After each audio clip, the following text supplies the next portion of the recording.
কণ্ঠস্বর, কিন্তু আজকে আমি খুব বড় গলায় কোনো কথা বলতে পারবো সে শক্তি আমি পাচ্ছি না। তো আজকে একেবারে ঠান্ডা ঠান্ডায় কিছু কথা বলে যাবো। আর গরম কথা বললে তো অনেক ভাইয়েরা রাগও করে। আজকে সবাই একটু খুশি থাকুক, আজকে ঠান্ডা ঠান্ডায় বলে যাব। কোনো প্রকার ভূমিকা ছাড়াই আমি সরাসরি মূল আলোচনায় প্রবেশ করছি। কুরআনুল কারীম থেকে সূরা হাজাবের একটি আয়াত আমি তেলাওয়াত করেছি আল্লাহর হাবিবের আদর্শের উপরে। আল্লাহ তাআলা কুরআনুল কারীমের সূরাতুল হাজাবের মধ্যে বলেন, লাকাদ কানা লাকুম ফি রাসূলিল্লাহি উসওয়াতুন হাসানা, নিশ্চয় তোমাদের জন্য মুহাম্মদ সাল্লাল্লাহু আলাইহি সাল্লামের মধ্যেই রয়েছে সর্বোত্তম আদর্শ। কার কথা? আল্লাহর কথা। আপনারা কিন্তু কথা বলতে পারেন। আমি দুর্বল বিধায় আপনারাও দুর্বল নাকি? আপনারা একটু সবল থাকেন না, একটু কথা বললেন, ঠিক আছে? আপনারা কি ওয়াজ শুনবেন না আওয়াজ শুনবেন? হ্যাঁ, ওয়াজ শুনতে হলে আমারও একটু সহযোগিতা করেন। দুইটা জিনিস চাই, দিবেন? ভয় পাবেন না, টাকা পয়সা না, দুইটা জিনিস চাই, দিবেন? একটি হচ্ছে আপনাদের নিরবিচ্ছিন্ন মনোযোগ এবং ধৈর্য। দ্বিতীয় যে জিনিসটি চাই, আমার প্রতিটি কথার জবাব দিবেন সর্বোচ্চ কণ্ঠে। পারা যাবে তো ইনশাআল্লাহ? আল্লাহ তাআলা বলেন, লাকাদ কানা লাকুম ফি রাসূলিল্লাহি উসওয়াতুন হাসানা, নিশ্চয় তোমাদের জন্য মুহাম্মদ সাল্লাল্লাহু আলাইহি সাল্লামের মধ্যে রয়েছে সর্বোত্তম আদর্শ। কার কথা? জোরে বলুন, কার কথা? আল্লাহর কথা। আদর্শ দুই প্রকার। কয় প্রকার? একটা হচ্ছে ভালো আদর্শ, আর একটা হচ্ছে মন্দ আদর্শ। আর সেটা আপনি কিভাবে বুঝবেন, মূল্যায়ন করবেন, সেটার জন্য জাস্টিফাই করতে হবে ব্যক্তির চরিত্র। কি চরিত্র? কারণ আদর্শের সম্পর্ক হচ্ছে চরিত্রের সাথে। কিসের সাথে? যার চরিত্র ভালো তার আদর্শও ভালো, যার চরিত্র খারাপ তার আদর্শও খারাপ। ঠিক কিনা বলেন? তো আদর্শের কয়টা দিক? এক হলো ভালো আদর্শ, আরেক হলো মন্দ আদর্শ। আর আদর্শটা ডিপেন্ড করে মানুষের চরিত্রের উপরে।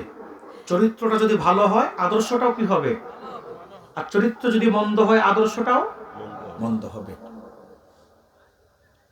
পৃথিবীতে এমন একটা মানুষ আপনি খুঁজে পাবেন না যার আদর্শ নাই। প্রত্যেকটা মানুষের একটা আদর্শ আছে। চোরেরও একটা আদর্শ আছে, তবে সেটা ভালো না, সেটা মন্দ। ঠিক কিনা বলেন? প্রত্যেকটা মানুষের একটা আদর্শ আছে, এটা ভালো কি মন্দ সেটা তার চরিত্রের উপরে নির্ভর করে। আল্লাহর হাবিব সাল্লাল্লাহু আলাইহি সাল্লামের মধ্যে যে উম্মতের জন্য আদর্শ রয়েছে সেটা কেমন, সেটা যদি আপনাকে মূল্যায়ন করতে হয়, আগে আপনি রাসূলুল্লাহর চরিত্রটা কেমন ছিল সেটা জানতে হবে। সুবহানাল্লাহ বলবেন না? আল্লাহর হাবিবের চরিত্র কেমন ছিল? এই পৃথিবীতে যত সিরাতের কিতাবগণ, সিরাত প্রণেতাগণ সিরাতের কিতাব লিখেছেন, সব প্রণেতারা আল্লাহর হাবিবের চরিত্রের ব্যাপারে লিখেছেন। এই পৃথিবীতে মুহাম্মাদুর রাসূলুল্লাহ যে চরিত্র মানুষকে উপহার দিয়েছেন, আর যে চরিত্রের উপর ৬৩টা বছর জিন্দেগি কাটিয়েছেন, সেই চরিত্রের ধারে কাছেও পৃথিবীর কেউ কোনোদিন যেতে পারবে না। আরবের কাফেররা ঈমান আনে নাই, কিন্তু বলতো মুহাম্মদ আল আমিন। কি বলতো? মুহাম্মদ আল আমিন, বিশ্বাসী।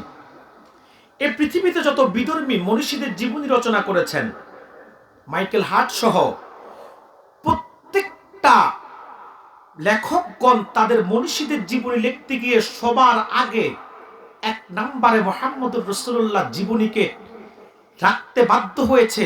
কারণ এই পৃথিবীতে মুহাম্মদের চাইতে সেরা চরিত্রের অধিকারী পৃথিবীতে কেউ কখনো ছিল না, কিয়ামত পর্যন্ত আসবেও। যার চারিত্রিক সনদ দিয়েছেন স্বয়ং আল্লাহ তাআলা নিজেই।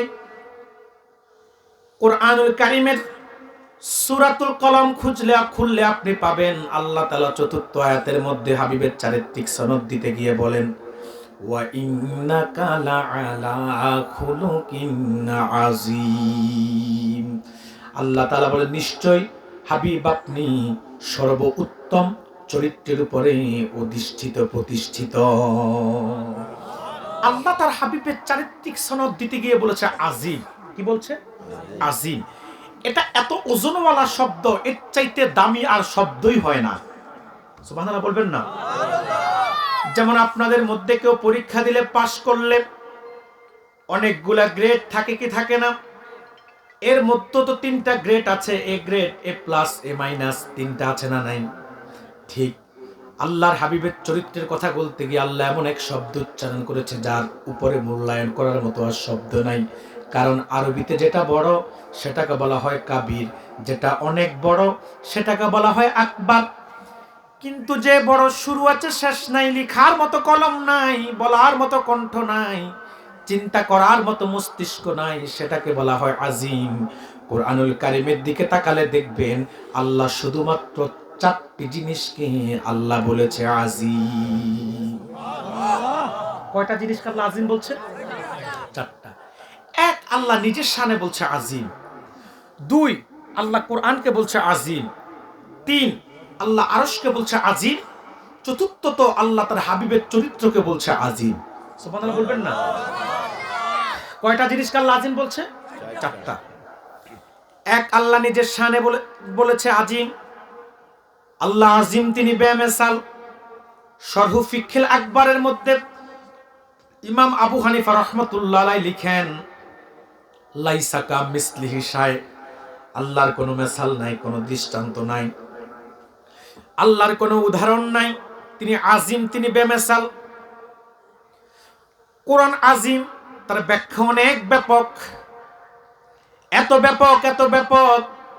ইমাম ফখরুদ্দিন রাজি তাফসিরে কাবিরের প্রথম খণ্ডে তাফসির লিখতে গিয়ে ইমাম রাজির কলম বন্ধ হয়ে যায়। ইমাম রাজি বলেন শুধুমাত্র সূরাতুল ফাতিহা 4th আয়াত, ইয়াকা না'বুদু ওয়া ইয়াকা নাস্তাঈন, এই দুটি শব্দের একটি আয়াতের সাথে 10,000 বিষয় সংশ্লিষ্ট আছে।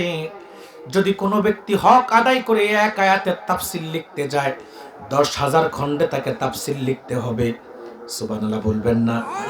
একটু চিন্তা করে দেখেন তো, মোল্লার চকবাসী যদি কোরআনুল কারীমের একটি আয়াতের ব্যাখ্যা এত ব্যাপক হয়, যে কোরআনকে আল্লাহ আজিম বলেছেন, সে 30 পারা কোরআনের ব্যাখ্যাটা কত ব্যাপক। আল্লাহ কয়টা জিনিসকে আজিম বলছে? 4টা। তৃতীয়ত, আল্লাহ তাআলা আরশকে বলছে আজিম। এটা কত বড়! এই যে আপনারা মোল্লার চকে থেকে একটা সূর্য দেখেন আকাশে, দেখেন না কত বড়? দেখেন একটা থালার মতো, ঠিক না? আচ্ছা দেখেন যত বড়, বাস্তবে কি অত বড় না আরো অনেক বড়? কত বড়? বিজ্ঞান বলেছে সূর্য পৃথিবীর চাইতে 13 লক্ষ গুণ বড়। কত? 13 লক্ষ গুণ বড়। তার মানে পৃথিবীর মতো 13 লক্ষ পৃথিবীকে একটা সূর্যের মধ্যে সেভ করা যাবে। কত লক্ষ? পৃথিবীটাই তো অনেক বড়। বিজ্ঞান এখনো উত্তর মেরু দক্ষিণ মেরু খুঁজে পায় নাই। সমুদ্রে একটা জায়গা আছে আটলান্টিক মহাসাগরে, বারমুদা ট্রায়াঙ্গল, যেখানে পানি দিয়ে জাহাজ চলে না, উপর দিয়ে বিমান চলে না। কি যে কারণ বিজ্ঞান জানে না। শুধু তাই না, আপনাদের আফ্রিকাতে একটা জঙ্গল আছে অ্যামাজন, সেই জঙ্গলে সবকিছু এখনো বিজ্ঞান খুঁজে বের করতে পারে নাই। এত বিশাল পৃথিবী, এইরকম 13 লক্ষ পৃথিবীকে একটা সূর্যের মধ্যে সেভ করা যায়। কত লক্ষ? 13 লক্ষ। আমার ভাইয়েরা, পৃথিবীর চাইতে সূর্য 13 লক্ষ গুণ বড়। তার চাইতে বড় বহুগুণ বড় হলো তারকারাজি। এত বড় তারকা আমেরিকান নাসা বলেছেন পৃথিবীর সবচেয়ে ছোট তারকাটা সূর্যের চাইতে 10 লক্ষ গুণ বড়। সুবহানাল্লাহ বলবেন না? এইরকম কোটি কোটি মিলিয়ন মিলিয়ন তারকারাজি দিয়ে আল্লাহ বানিয়েছেন একটা গ্যালাক্সি, যেটাকে বলা হয় ছায়াপথ। তার চাইতে বড় হলো ব্ল্যাক হোল, যেটাকে বলা হয় কৃষ্ণ গ্রহবর। আমেরিকান নাসা বলেছেন সাদা একটা কাগজের মধ্যে বলফিন দিয়ে চাপ দিলে যেমন একটা বিন্দুর ফোঁটা পড়ে, এই বিন্দুটা সাদা কাগজের মধ্যে যতটুকুন জায়গা দখল করে, বিশাল গ্যালাক্সি, বিশাল ব্ল্যাক হোলে বিন্দুর মতো জায়গাও দখল করে না। এত বিশাল বড় ব্ল্যাক হোল। এই যে সূর্য, চন্দ্র, নেহারিকা, ধূমকেতু, ব্ল্যাক হোল, কৃষ্ণ গ্রহবর, যা কিছু আছে সব প্রথম আকাশের নিচে। প্রথম আকাশের নিচে। কত নিচে? সুবহানাল্লাহ, সুবহানাল্লাহ। বিজ্ঞান যে এগুলো আপনাকে তথ্য দিয়েছে, বিজ্ঞান এগুলো দেখেছে কিভাবে? টেলিস্কোপ, বায়োস্কোপ যন্ত্র ব্যবহার করে। পৃথিবীতে সূর্যের তাপমাত্রা হচ্ছে 1,40,00,000 ডিগ্রি সেলসিয়াস। কত? 1,40,00,000 ডিগ্রি সেলসিয়াস। আপনি মোল্লার চকের মানুষ তো 40-42-এর বেশি পান না, ঠিক না? আপনি যত উপরে উঠবেন সূর্যের তাপ তত বেশি পাবেন। 1538 ডিগ্রি সেলসিয়াস যদি কোনো তাপ হয়, তাহলে লোহার মতো শক্ত ধাতুটা পানির মতো গলে যায়। কত হলে? 1538 ডিগ্রি সেলসিয়াস কোনো তাপ হলে লোহার মতো শক্ত ধাতুটা পানির মতো গলে যায়। তাহলে বিজ্ঞান যে টেলিস্কোপ বায়োস্কোপের মধ্যে এত কিছু আবিষ্কার করলো, যদি সেগুলা 1538 ডিগ্রি সেলসিয়াস তাপ অতিক্রম করত, তাহলে কি যন্ত্রপাতি থাকতো না শেষ হয়ে যেত? তার মানে যা কিছু বলেছে সব হলো এতটুকুন আয়াতের মধ্যে। আরো যে কি আছে সেটা আল্লাহ ছাড়া কেউ জানে না। জমিন থেকে প্রথম আকাশ হলো 500 বছরের রাস্তা। প্রশ্ন হলো কিসে গেলে? কিসে? হেলিকপ্টার, বিমান না রকেট? হ্যাঁ, কোনোটাই না। কারণ হেলিকপ্টার আর কত দ্রুত চলে, বিমান আর কত দ্রুত চলে।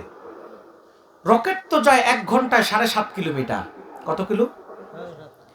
কিন্তু জমিন থেকে প্রথম আকাশ 500 বছরের রাস্তা। এটা হলো আলোর গতিতে। আলো 1 সেকেন্ডে যায় 1,86,000 মাইল। সুবহানাল্লাহ বলবেন না? তাহলে 60 সেকেন্ডের 1 মিনিট আলো কতটুক যায়? 60 মিনিটের 1 ঘন্টায় আলো কতটুক যায়? 24 ঘন্টার 1 দিনে আলো কতটুক যায়? 30 দিনের 1 মাসে আলো কতটুক যায়?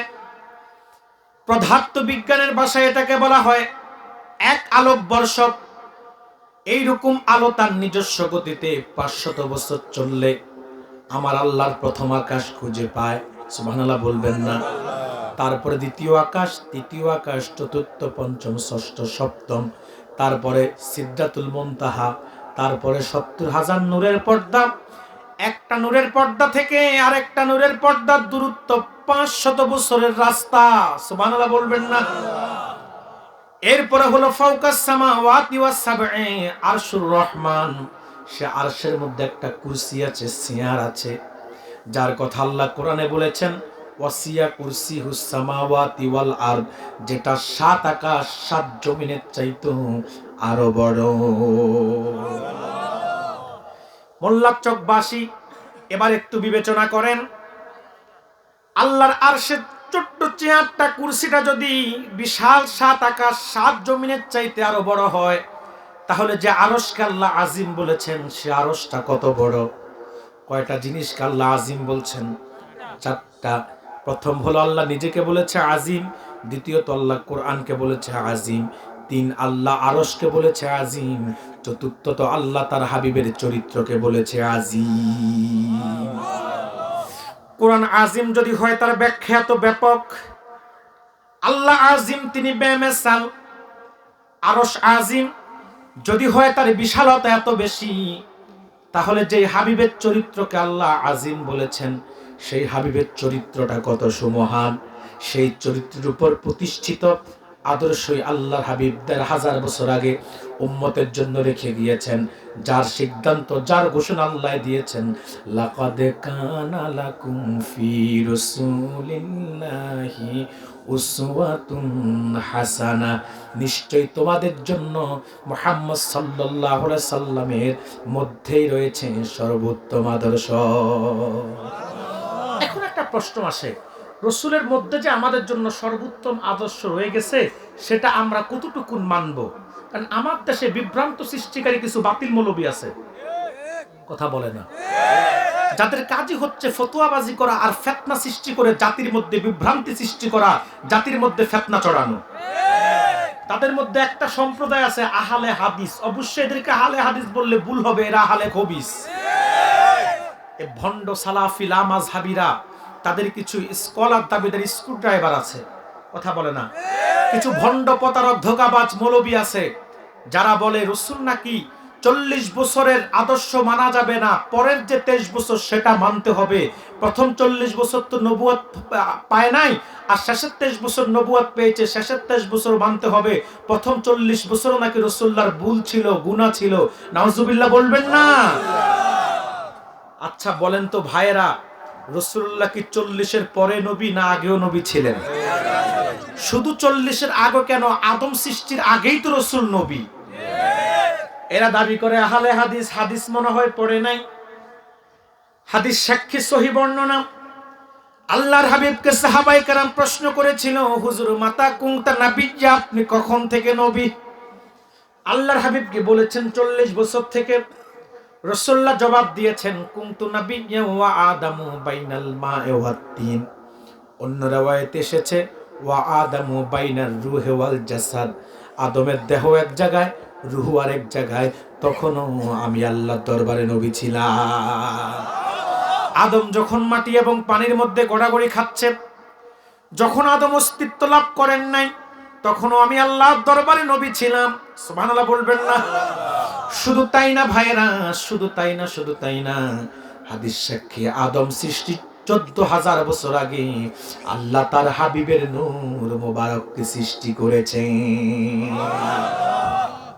আমার রাসূলের নবুয়তটা প্রকাশ পেয়েছে 40 বছর বয়সে, কিন্তু রাসূল 40 বছরের আগেও কি ছিলেন? কথা বলে না, নবী ছিলেন। আচ্ছা ভাই একটা কথা বলেন তো, আপনাদের ঘরে বিদ্যুৎ আছে না নাই? আচ্ছা বিদ্যুৎ, আপনাদের ঘরের লাইনের মধ্যে যে বিদ্যুৎ থাকে সেখানে আবার একটা বোর্ড আছে না নাই? বোর্ডের সুইচ টিপ দিলে বাতিটা জ্বলে, সুইচ বন্ধ করলে বাতি নিবে। মনে করেন আপনি বোর্ডের মধ্যে সুইচটা বন্ধ করে রেখেছেন, বাতি কি জ্বলতেছে না বন্ধ আছে? আপনি সুইচ বন্ধ করে রেখেছেন, তার মানে বাতি বন্ধ। এর মানে কি তারের মধ্যে কারেন্ট নাই?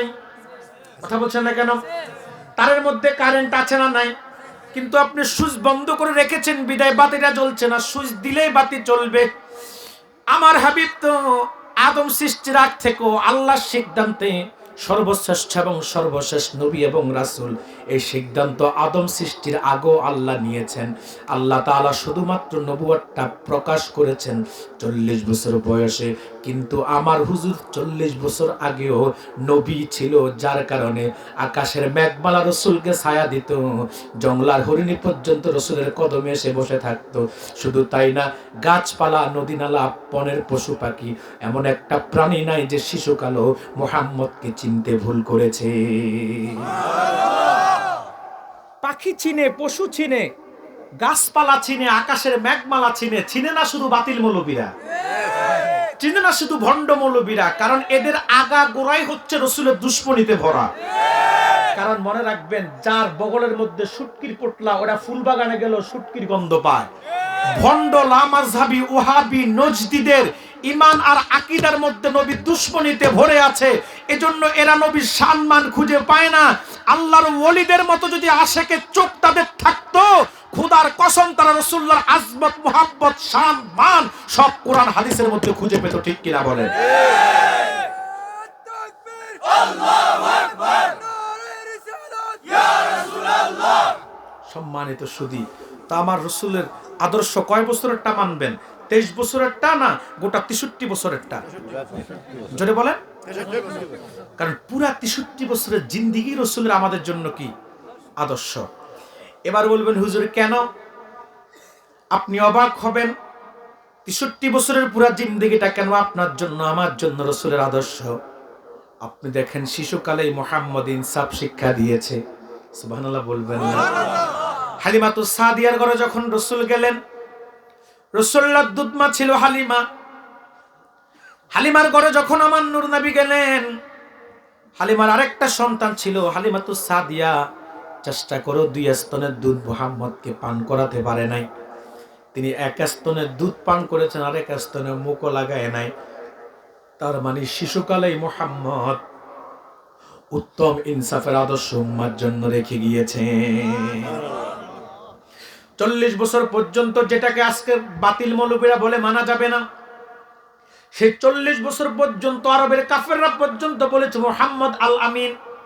মুহাম্মদের চাইতে বিশ্বাসী আরবের বুকে কেউ নাই, মুহাম্মদের চাইতে ভালো মানুষ আরবের বুকে কেউ নাই। সুবহানাল্লাহ বলবেন না? এমন এক আদর্শ রেখে গিয়েছে উম্মতের জন্য রাসূল, যে আদর্শের মধ্যে উম্মতের ব্যক্তি জীবন, পারিবারিক জীবন, সমাজ জীবন, রাষ্ট্রীয় জীবন থেকে শুরু করে এমন একটা সেক্টর নাই যেই সেক্টরের জন্য করণীয় রাসূল আমার হুজুর বাতলাইয়া যান নাই। সব বলে গেছে, কিন্তু প্রশ্ন হলো আমরা তো মানি না।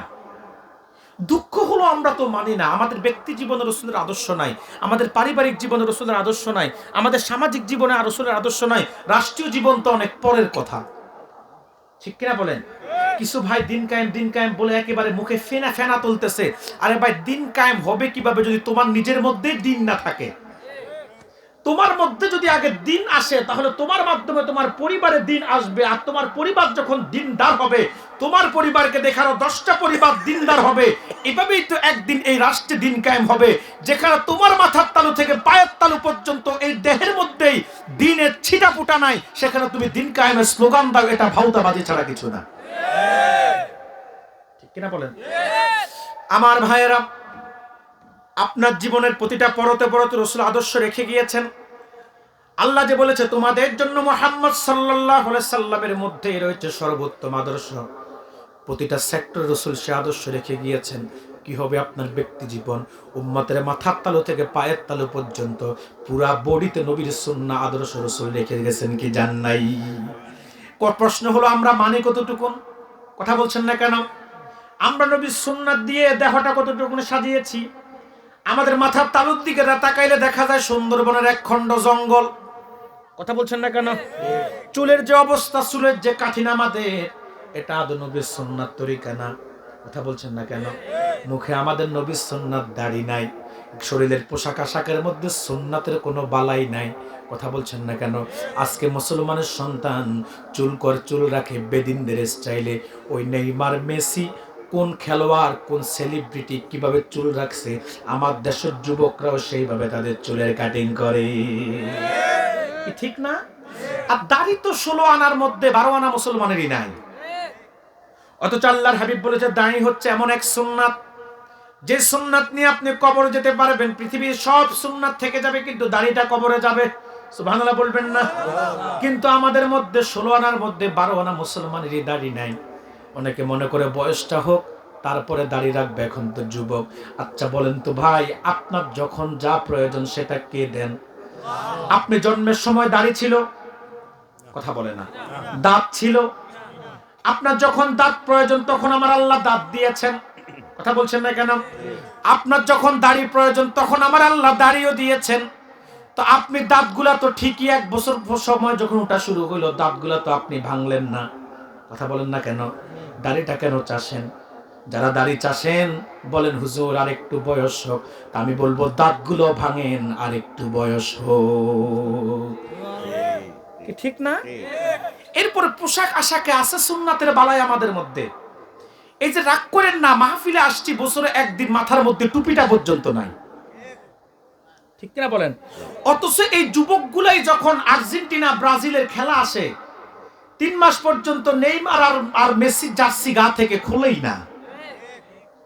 এরাই দেখবেন পহেলা বৈশাখ আসলে একদিন বাঙালি সাজে। কথা বলছেন না কেন? এরাই দেখবেন খেলা আসলে জার্সি গায়ে দেয় খেলোয়াড়ের। এরাই দেখবেন নির্বাচন আসলে দলীয় প্রতীকওয়ালা গেঞ্জি গায়ে দেয়, চাদর গায়ে দেয়। কথা বলছেন না কেন? এরা সব জায়গায় নিজেকে ফিট রাখতে পারে, শুধুমাত্র ধর্মীয় জায়গায় আসলে আমরা তখন দুর্বলতা প্রকাশ করি। নামাজ পড়তে যায় সপ্তাহে একদিন, দেখবেন পাঞ্জাবিটা পর্যন্ত পড়ে না। ঠিক না? ও মুসলমান, তোমার কি একটু বিবেক জাগ্রত হয় না? আমি মুসলমান, আমার পোশাক আশাক, আমার চাল চলন, আমার কথাবার্তা, আচার ব্যবহার সব হবে আমার রাসূলের সুন্নাত তরিকা অনুযায়ী, আমার রাসূলের আদর্শ অনুযায়ী। কয়জনে পারছেন? তার মানে আমরা কত জায়গায় ফেল মারছি একটু তাকায়া দেখেন। চুলও পারি নাই রাসূলের সুন্নাত তরিকায় রাখতে, দাড়িও পারি নাই রাসূলের সুন্নাত তরিকায় রাখতে, মাথায় টুপিটা পর্যন্ত সুন্নাত তরিকায় দিতে পারি নাই, পোশাক আশাকের মধ্যে সুন্নাত নাই। এবার আসেন আচার ব্যবহারে কি সুন্নাত আছে আমাদের? কথা বলছেন না কেন? রাসূল বলেছে বড়দেরকে শ্রদ্ধা করো, ছোটদেরকে স্নেহ করো। কয়জন বড়দেরকে শ্রদ্ধা করেন, ছোটদেরকে স্নেহ করেন? কথা বলছেন না কেন? বরং এখন ছোট পোলাপানগুলা যারা বড় হচ্ছে, এরা এমন অবস্থায় বড় হচ্ছে, মুরব্বীদেরকে এখন সম্মান করে না বললেই চলে। আগে একটা যুবক সিগারেট যদি খাইতো, গোপনে লুকায়া খাইতো, বাড়িতে আসার আগে সে আপনার এমন ভাবে আসতো, সে যে সিগারেট খাইছে তা সিটা ফোটাও বোঝার সুযোগ নাই। কিন্তু এখন মুরব্বীদের সামনে পায়ের উপর পা তুলা 4 আসলে বসে যুবক সিগারেট খায়। এমন বেয়াদব যুবকের সংখ্যা বাড়তেছে না কমতেছে? তার মানে আমাদের মধ্যে নবীর আদর্শ কোথায় পাইছি আমরা? আছেনি। কথা বলছেন না কেন? আবার মুরব্বীরা দেখবেন ছোটদেরকে এখন আর স্নেহ করে না, ছোটদেরকে আদর করে না, শিখায়া দেয় না। বড়দেরকে সালাম দিবে ছোটরা, বড়দেরকে সালাম দিবে বড়রা, ছোটদেরকে আদর করবে, স্নেহ করবে। এটাই তো রাসূলের আদর্শ। কথা বলছেন না কেন? যদি কোনো ছোট্ট বাচ্চাটা ভুল করে, মুরব্বী শিখায়া দিবে। কিন্তু আমরা দেখি মসজিদে যায় যদি কোনো বাচ্চা একটু দুষ্টামি করে, এমনও বদমেজাজি মুরব্বী আছে, পারে না তার 14 গোষ্ঠীরে গাল্লাইয়া উদ্ধার করতে। তো আমাদের মধ্যে আদর্শ কই রাসূলের? আচার ব্যবহারে আদর্শ নাই, চলন বলনে আদর্শ নাই। আমাদের চলাফেরায় রাসূল বলছে রাস্তা হাঁটার সময় ডান পাশে হাঁটো, আমরা হাঁটি বাম পাশে। আমাদের রাষ্ট্রের নিয়ম তো বাম পাশে। কথা বলে না। রাসূল বলেছে তুমি যখন হাঁটবা তোমার চক্ষুকে কন্ট্রোলে রাখো, নিয়ন্ত্রণে রাখো। তুমি নিচের দিকে তাকিয়ে হাঁটো। আর যখন তুমি হাঁটবা বিনয়ের সাথে হাঁটো, যেন মাটি যেন টেন না পায়। আর আমরা এমন ভাবে হাঁটি অহংকারের সাথে, বীরত্বের সাথে। কি আছে না নাই? কথা বলছেন না কেন? মনে রাখবেন মুসলমান নবীর উম্মত হাঁটবে বীরের মতো নয়, নবীর উম্মত হাঁটবে বিনয়ের সাথে। আর যখন যুদ্ধের ময়দানে যাবে তখন সে সিনা টান করে দিবে বেঈমানের কাছে তার বীরত্ব প্রকাশ করার জন্যে। আছে সুন্নাত তরিকা আছে আমাদের মধ্যে, কথাবার্তায় নাই, চলন বলনে নাই, আচার ব্যবহারে নাই। কথা বলে না। এবার আসেন পারিবারিক জীবনে সুন্নাত কতটুকুন মানেন, আদর্শ কতটুকুন মানেন। কয়জন মানুষ স্ত্রীর সাথে সুন্দর ব্যবহার করেন? আমার কথা কি রাগ করতেছেন নাকি? আমি আগেই বলছি আজকে আমি একেবারে ঠান্ডা ওয়াজ করব, কারণ আমার শরীর খারাপ। কিন্তু যা বলবো প্রত্যেকটা কথা অনেক দামি এবং প্রয়োজনীয়। ব্যক্তি জীবনেরটা গেল, আর অনেক বাকি আছে। সব বলতে গেলে শুধু এক জায়গায় পড়ে থাকতে হবে আমাকে। তাহলে ব্যক্তি জীবনে আমরা নবীর আদর্শ পুরোপুরি মানতে পারি? কথা বলে না, নাই। এবার আসেন পারিবারিক জীবনে আমরা নবীর আদর্শ কতটুকু মেনেছি। পারিবারিক জীবনের আমাদের দুইটা সেক্টর আছে, একটা হলো পিতামাতার সাথে, আর একটা হলো স্ত্রী সন্তানের সাথে। কথা বলছেন না কেন? বাবা মায়েকে যথাযথ শ্রদ্ধা সম্মান করে কয়জন আমরা আমাদের পরিবারটা সাজাতে পেরেছি? কথা বলছেন না কেন? বাবা মায়ের যতটুকুন হক পালন করার দরকার ততটুকুন কয়জন পালন করতে পেরেছি? এবার আসেন আপনি আপনার বিবির সাথে কয়দিন সুন্দরভাবে ব্যবহার করছেন? এদেশের যুবকরা বিয়ের আগে প্রেমিকার সাথে যত সুন্দর করে কথা কয়, বিয়ের পরে কিন্তু বিবির সাথে এত সুন্দর করে কথা কয় না।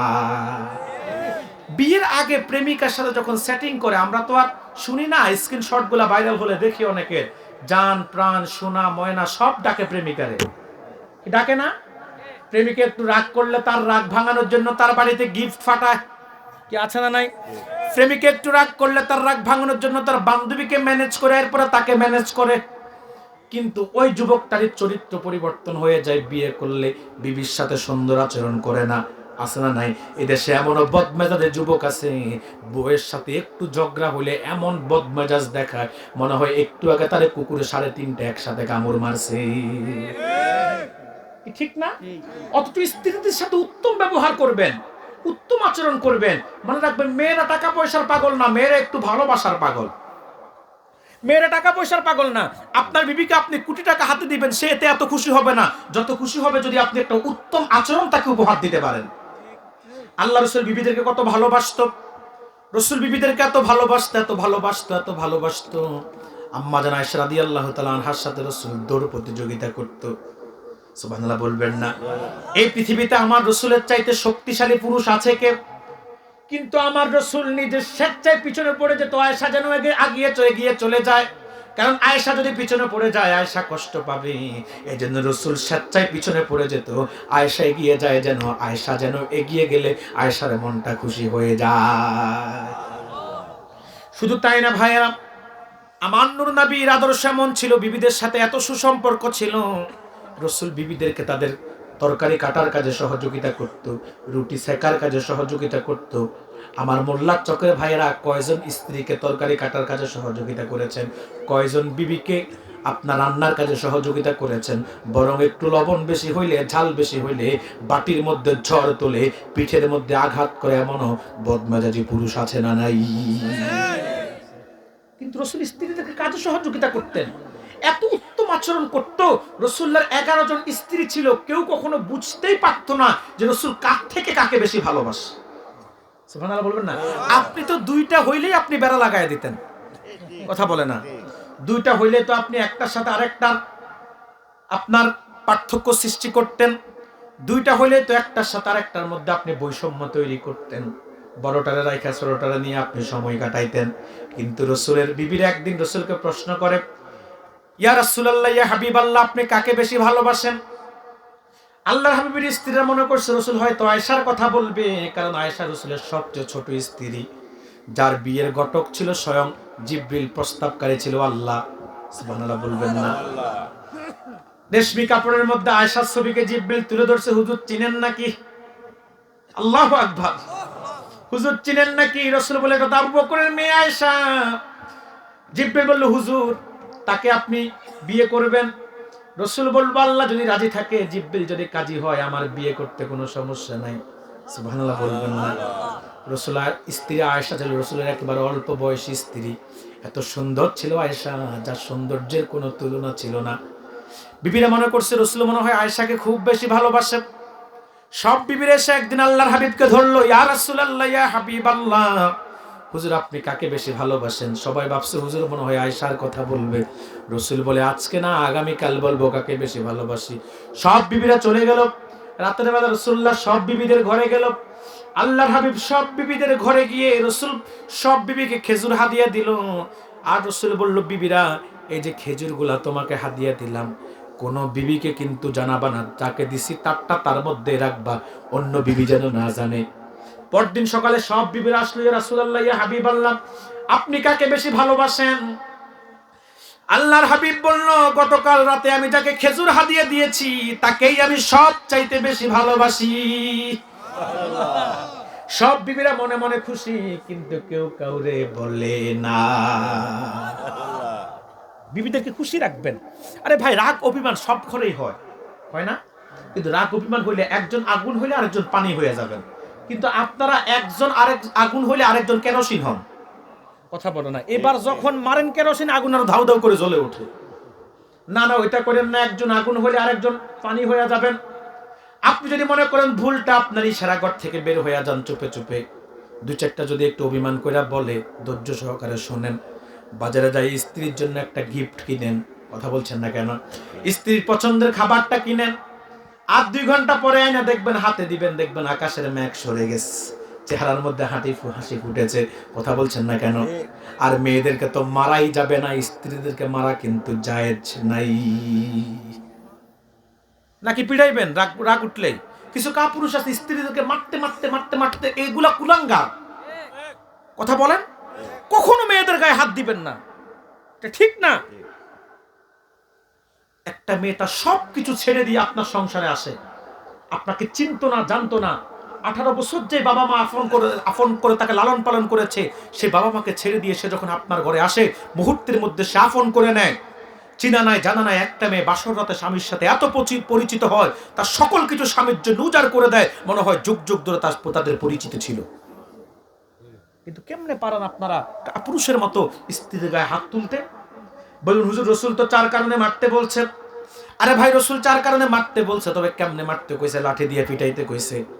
কথা বলেন না কেন? রাসূল 4 কারণে মারতে বলছে। যদি কথা না শোনে, নামাজ না পড়ে, ফরজ পর্দা লঙ্ঘন করে, স্বামী কাছে ডাকলে যদি সুস্থ থাকে শর্ত স্বামীর কাছে আসতে না চায়, রাসূল বলেছে এই 4 কারণে তোমরা বিবিদেরকে আঘাত করো। তবে আঘাত যে করবা, লাঠি দিয়ে পিটাইতে পারবা না। যে লাঠি দিয়ে পিটাইবা, ওটা 3 হাত লম্বা হইতে পারতো না, 1 হাতও হইতে পারতো না, ওইটা হবে একটা মেসওয়াকের সমান, তার মানে আধা হাত। এই তো দেখেন কত বড়। কথা বলে না? লাঠিটা হবে এত বড়, আধা হাত এত বড়, এর চাইতে লম্বা হওয়া যাবে না। তার মানে বলবেন কি হুজুর, তাহলে ওটা দিয়ে মারলে তো ব্যথা পাবেন, ওটার এক মাথায় ধরে আরেক মাথা দিয়ে গুতা দিব?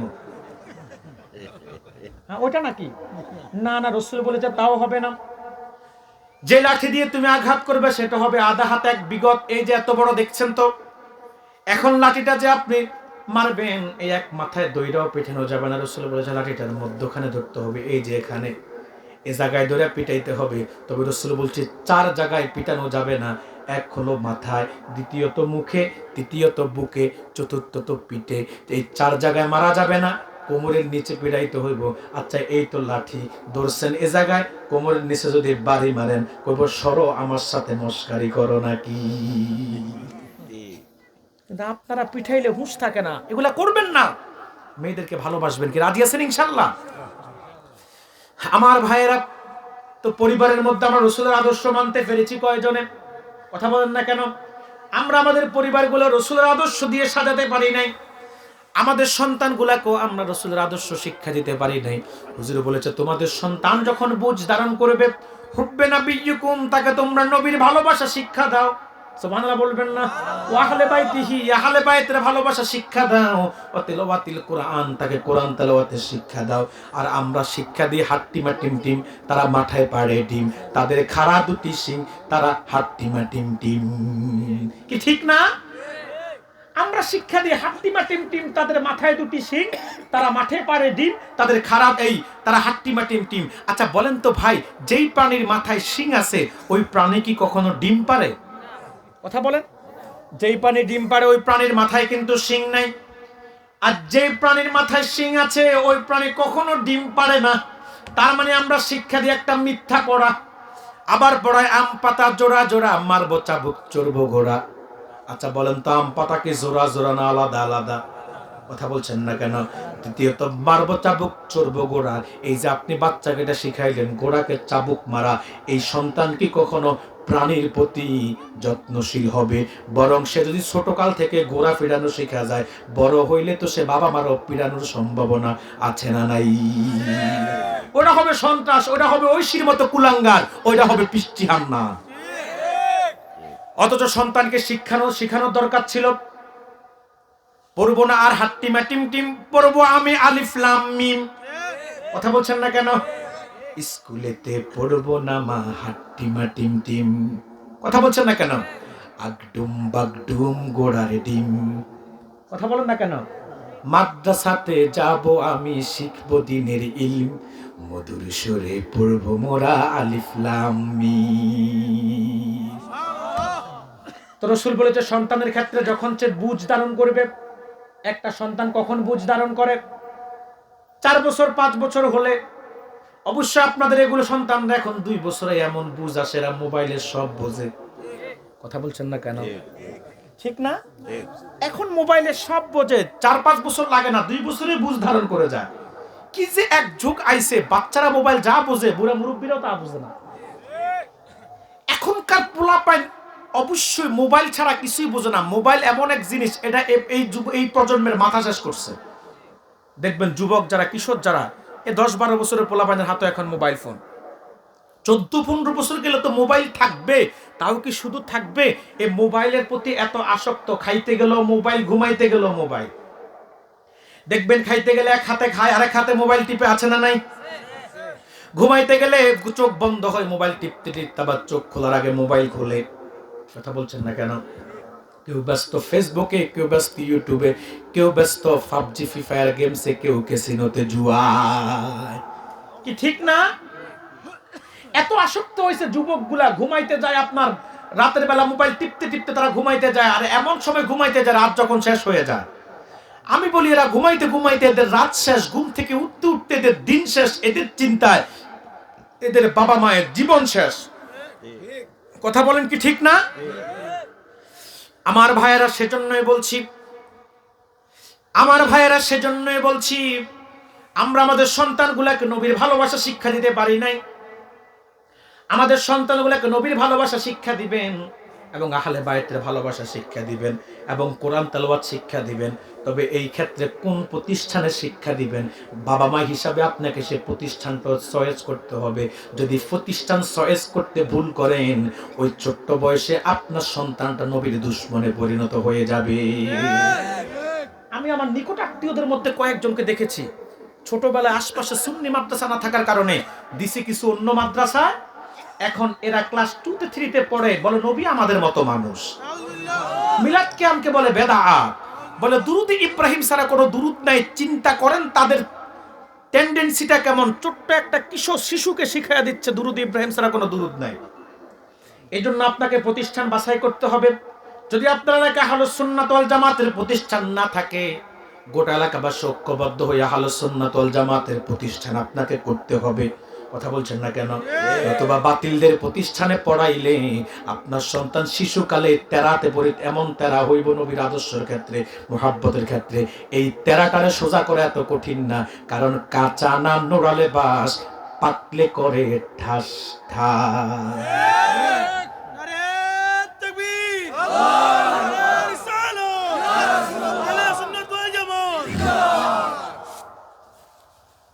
সম্মানিত সুধী, কাছা না নোড়ালে বাস, পাকলে করে ঠাস ঠাস। ছোটবেলায় যদি তার অন্তরে নবীর প্রেম ঢুকাই দিতে না পারেন, ছোটবেলায় যদি তার অন্তরে আহলে বাইতের ভালোবাসা ঢুকিয়ে না দিতে পারেন, ছোটবেলায় যদি তার অন্তরে আহলুস সুন্নাত ওয়াল জামাতের যে আদর্শ সেটা তাকে শিখিয়ে দিতে না পারেন, তার জ্ঞানে বিবেকে মগজে ঢুকাই দিতে না পারেন, তো বড় হইলে ওটা এত তেরা হইব, ওটার অত সহজে সোজা করতে পারবেন না। এই জন্য তাহলে পিতা মাতা যারা আছেন সন্তানের ক্ষেত্রে নবীর আদর্শ ফলো করবেন তো ইনশাল্লাহ। তাহলে কয়টা সেক্টর গেল, কথা বলে না। আপনার ব্যক্তি জীবন গেল, আপনার পারিবারিক জীবনের সকল দিক গেল। এবার আসুন সামাজিক জীবন, কথা বলেন না কেন? আপনার সামাজিক জীবনের ক্ষেত্রে রাসূল আদর্শ রেখে গিয়েছেন কি জান নাই?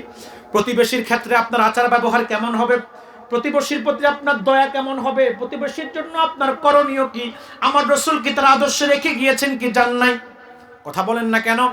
সাহাবায়ে কেরাম কি আদর্শ রেখে গিয়েছেন কি জান নাই? আমার নবী প্রতিবেশীদের প্রতি এত যত্নশীল ছিল, এত যত্নশীল ছিল। আমার নবী কখনো প্রতিবেশীদের আমানতের খেয়ানত করেন নাই, কখনো কথা দিয়ে প্রতিবেশীকে কষ্ট দেন নাই, কখনো হাত দিয়ে প্রতিবেশীকে অন্যায়ভাবে আঘাত করেন নাই।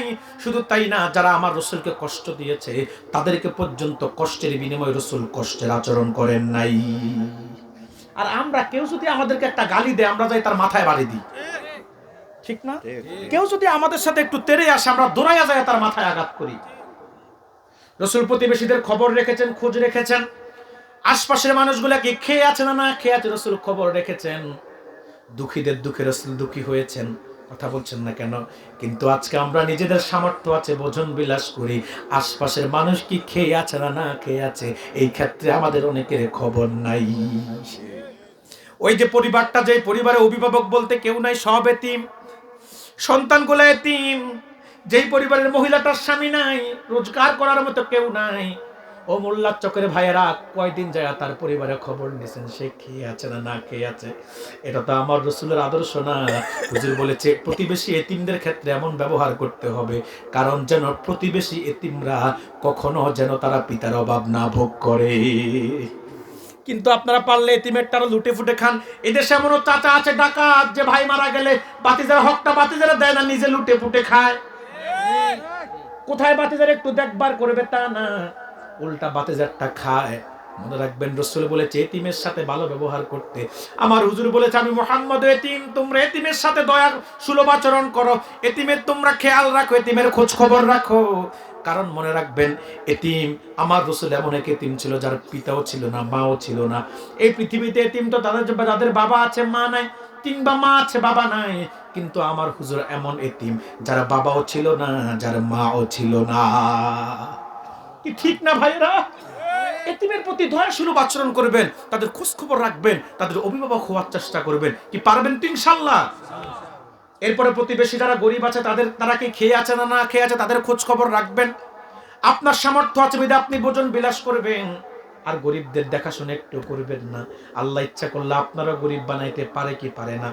তাহলে আজ থেকে আমরা প্রতিবেশীদের সাথে উত্তম ব্যবহার করব, তাদের খোঁজ খবর রাখবো। রাসূল বলেছেন মুসলমানের বৈশিষ্ট্য হলো ওই ব্যক্তি খাঁটি মুসলিম যার হাত এবং জবান থেকে অন্য মুসলিম ভাই নিরাপদ থাকে। কথায় কথায় ঝগড়া লিপ্ত হইেন না, আরেকজনের জমি দখল করে নিয়েন না, ক্ষমতা আছে জন্য আরেকজনেরটা দখল করে নিজে ভোগ করেন না। কথা বলছেন না কেন? বেইনসাফি করেন না, সমাজের মধ্যে জুলুমের সমাজ কায়েম করেন না, বরং প্রতিবেশীদের সাথে ভালো ব্যবহার করুন, উত্তম আচরণ করুন। শুধু তাই না, প্রতিবেশীদেরকে গায়ে পড়ে কারোর সাথে কেউ ঝগড়া লাগবে না। রাসূল বলেছে মুসলমান তো সে যার জবান এবং হাত থেকে আরেক মুসলিম ভাই নিরাপদ থাকবে। আমরা কি সেই ব্যবহারটা সমাজে উপহার দিতে পারবো তো ইনশাআল্লাহ? তাহলে আমাদের সব ব্যক্তি জীবন গেল, পারিবারিক জীবন গেল, সামাজিক জীবন গেল। এবার আসুন রাষ্ট্রীয় জীবন। রাষ্ট্রীয় জীবনে আদর্শ কি হবে আমার রাসূল সেটাও রেখে গিয়েছে। এমন একটা সেক্টর নাই, কি অর্থ ব্যবস্থায়, কি পারিবারিক, কি আপনার রাষ্ট্র ব্যবস্থায়, কি পররাষ্ট্রনীতিতে, কি যুদ্ধনীতিতে, কি নারী নীতিতে, কি শিক্ষা নীতিতে এমন একটা সেক্টর খুঁজে পাবেন না যেখানে আমার রাসূল আদর্শ রেখে যান নাই। রাসূলের মাক্কি জীবনে যদিও সমাজ পরিচালনা করার আদর্শ ছিল না, কিন্তু মাদানী জীবনে 10 বছর রাসূল মদিনার রাষ্ট্রপ্রধান ছিল কি ছিল না? কথা বলছেন না কেন? মাদানী জীবনে 10 বছর রাসূল মদিনার রাষ্ট্রপ্রধান ছিল কি ছিল না? রসুল মদিনায় যখন সমাজ পরিচালনা করেছে, আমার রসুল সব উপহার দিয়েছে। অন্য ধর্মের অধিকার কিভাবে নিশ্চিত করা যায় সেটাও রসুল শিক্ষা দিয়েছে। মদিনার সনদ যেটা দিয়ে আজকে অনেকের দেশ পরিচালনার স্বপ্ন আপনাদেরকে দেখায়, সে মদিনার সনদ যদি আপনি পড়েন, মাদানী জীবনের আদর্শ যদি দেখেন, রাষ্ট্রীয় জীবনের প্রত্যেকটা সেক্টরে কেমন আদর্শ রেখে যাওয়ার দরকার মুহাম্মদুর রাসূলুল্লাহ রেখে গিয়েছেন। কারণ মাদানী জীবনে ইহুদিরা ছিল কি ছিল না? কথা বলছেন না কেন? রাসূলুল্লাহ সাল্লাল্লাহু আলাইহি সাল্লামের জীবদ্দশায় মদিনাতে ইহুদি ছিল কি ছিল না? বিধর্মীদের সাথে কিভাবে ব্যবহার করতে হয় সেটাও রাসূল শিক্ষা দিয়েছে। তবে আজকের যুগে আইসা আমরা যারা ইসলাম প্রতিষ্ঠার স্বপ্ন দেখাই, রাসূলের মাদানী জীবনের আদর্শ আমরা মানি না, আমরা মন গড়া ইসলামের দাওয়াত মানুষদেরকে দেখাই। রাসূল অন্য ধর্মের অধিকার নিশ্চিত করতে বলেছে, অন্য ধর্মের সাথে মিলেমিশে একাকার হতে বলে না। কিন্তু আমরা অন্য ধর্মের সাথে এত মিলেমিশে একাকার হয়ে যাচ্ছি, মুসলমান আর হিন্দুর মধ্যে তফাতি রাখছি না। দেখেন না বদমাশি এত চরম পর্যায়ে যাচ্ছে, বলতেছে রোজা পূজা নাকি এক, হিন্দু মুসলিম নাকি মুদ্রার এপিটপি। শুধু তাই না, এই দেশে এমনও প্রতারক ভণ্ড ভাউতাবাজ মৌলবী আছে যারা বলতেছে আপনার মুহাম্মদ কৃষ্ণ বিষ্ণু সব নাকি এক। শুধু তাই না, এদেশের মোল্লা মুন্সিগুলা ভোটের জন্য এত নিচে নেমেছে, এদেশের মোল্লা মুন্সিগুলা ভোটের জন্য এত নিচে নেমেছে, মসজিদ ছাইরা দিয়ে এখন মন্দির পাহারার কাজে লাগছে। যারা এত কাল যাবত আমাদেরকে মিলাদ পড়ে তাবারুক খেলে যারা আমাদেরকে বেদাতি বলতো, তাদেরকে দিয়ে এখন প্রসাদ খায়। আমরা ইয়া নবী সালামু আলাইকা বললে যারা বেদাতি বলতো, তাদেরকে দেখি এখন তারা আপনার গীতা পাঠ করে। আমরা মাজারে গিয়ে জিয়ারত করলে যারা আমাদেরকে মাজার পূজারী বলতো, আমি দেখি এখন তাদেরকে দিয়ে আল্লাহ মূর্তি পাহারা দেওয়াচ্ছে, মন্দির পাহারা দেওয়াচ্ছে। এটাই হচ্ছে আল্লাহর বিচার। যারা আল্লাহর ওলিদের মাজার ভেঙেছে, যারা আল্লাহর ওলিদের মাজারে যাওয়াকে শিরিক বেদাতের ফতোয়া দিয়েছে, আল্লাহ তাদেরকে এখন মূর্তি আর মন্দির পাহারা দেওয়ার কাজে লাগিয়ে দিয়েছে। সম্মানিত সুধী, সাবধান, আবেগী হওয়া যাবে না। আবেগ থাকা ভালো, তবে সীমা লঙ্ঘন করা যাবে না। আমরা ইনসাফের সমাজ চাই, তবে ইনসাফের নামে বৈষম্য তৈরি করে এটা ইনসাফ না। ইনসাফ মানে এই না নিজেরটা 16 আনা অন্যেরটা 4 আনাও না, এটার নাম ইনসাফ না। ইনসাফ মানে এই না নিজের প্রশংসা করলে আপনার দলে গেলে আপনি মাথায় তুলে নাচবেন, আর আপনার থলের বিড়াল যদি কেউ ফাঁস করে দেয় তখন আপনি তার 14 গোষ্ঠী উদ্ধার করবেন। এই ইসলাম কই পাইছেন? এটা কোন ইনসাফের দাওয়াত আপনারা দিচ্ছেন? সাবধান, যদি ইনসাফ প্রতিষ্ঠাই করতে চান, এতদিন তো বলছেন দিন কায়েম করবেন, এখন ওটা থেকে সরে আসছে। কারণ দিন কায়েমের স্বপ্ন তারা জীবনও তাদের দ্বারা সম্ভব হবে না, এটা তারাও বোঝে। এখন আসছি ইনসাফের সমাজ প্রতিষ্ঠা করবে। খোদার কসম, জীবনে কোনোদিন সম্ভব না। ইনসাফের প্রতি সমাজ যদি কেউ প্রতিষ্ঠা করতে চায়, আর দিন যদি কেউ পৃথিবীতে কায়েম করতে চায়, দিনদারদেরকে মুরব্বী মানা লাগবে। তারা কারা? যাদের মাধ্যমে এদেশে দিন প্রবেশ করেছে।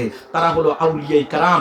ইখতিয়ার উদ্দিন মোহাম্মদ বখতিয়ার খিলজি, শাহ সুলতান বলখি, শাহজালাল রহমতুল্লাহ আলাইহি, শাহ ফরহান সহ 360 আউলিয়া।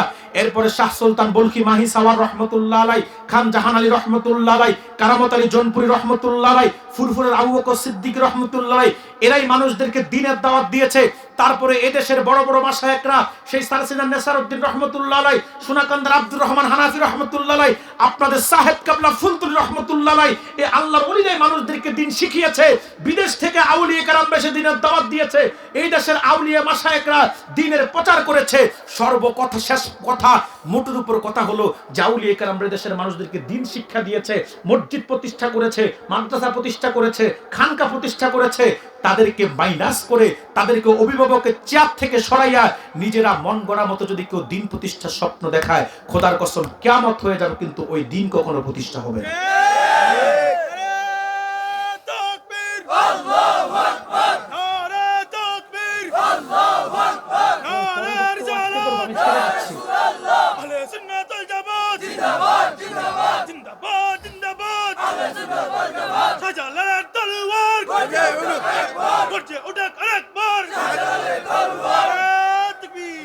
সম্মানিত সুধী, আমার কথায় কি বেজার হচ্ছেন? আমার কথায় কি রাগ করতেছেন? আমি অসুস্থ বটে, তবে একেবারে যে সব কথা ছেড়ে দিব বিষয়টা তো এমন না। হয়তো কিছু কথা আগে গরমে বলতাম, কিছু নরমে বলতাম, আজকে গরমে বলছি না, ঠান্ডাভাবে বলতেছি। তবে কথা যেটা সত্য সেটা তো বলতেই হবে। সম্মানিত সুধী, তো যে কথাগুলো বলেছি, আল্লাহ তাআলা বলেছেন লাকাদ কানা লাকুম ফি রাসূলিল্লাহি উসওয়াতুন হাসানা, নিশ্চয় তোমাদের জন্য মুহাম্মদ সাল্লাল্লাহু আলাইহি সাল্লামের মধ্যে রয়েছে সর্বোত্তম আদর্শ। ব্যক্তি জীবন, পারিবারিক জীবন, সমাজ জীবন, রাষ্ট্রীয় জীবন, সব ক্ষেত্রে রাসূল আমাকে আপনাকে আদর্শ উপহার দিয়েছে। যদি সেটা মানতে পারেন, পৃথিবীতে আপনি প্রভূত কল্যাণ পাবেন, আখেরাতে আপনি নাজাত পাবেন। আল্লাহ তাআলা আমাদের সকলকে জীবনের প্রত্যেকটা পরতে পরতে আল্লাহর হাবিবের আদর্শ মেনে জীবনটাকে সাজানোর তৌফিক ভিক্ষা দান করুক, বলি আল্লাহুম্মা আমিন। সাদাকাল্লাহুল আযীম ওয়া সাদাকা রাসূলুহুন নাবিয়্যুল কারীম ওয়া নাহনু আলা যালিকা মিনাশ শাহিদিন ওয়াশ শাকিরিন ওয়াল হামদুলিল্লাহি রাব্বিল আলামিন। সম্মানিত সুধী, একটু রিকোয়েস্ট করেছে মুরব্বী চাচা আগামী বছরের জন্য একটু কালেকশন করতে। হয় না কালেকশন আগে? হ্যাঁ, সবাই